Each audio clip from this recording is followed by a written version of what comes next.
अस्सलाम वालेकुम। हमारे पास नफ्सियात जिसको फिजियोलॉजी बोलते हैं उसकी ये किताब है। बहुत बेहतरीन किस्म की किताब है।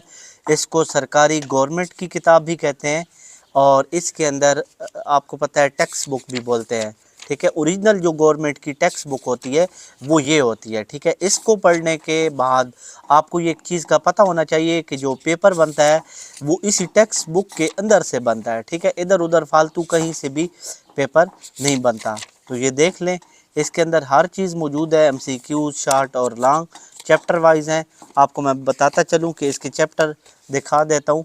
यहाँ पे हिस्सा वाल, हिस्सा दोम, हिस्सा सोम और हिस्सा चहारम, यानी कि इसके 4 बाब बने हुए हैं। ठीक है, चारों बाबों के आगे हिस्से बने हुए हैं। ठीक है, तो ये देखें,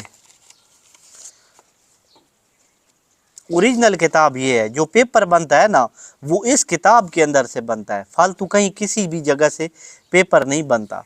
ठीक है, ये ओरिजिनल किताब है, गवर्नमेंट की सरकारी किताब। आपको, आपके पास अगर ये किताब है तो आपको कहीं से भी कोई तैयारी करने की ज़रूरत नहीं है। ठीक है, तो जिसने भी लेनी है, अगर कोई लेना चाहता है, मंगवाना चाहता है तो वो रब्ता कर सकता है ओरिजिनल किताब लेने के लिए।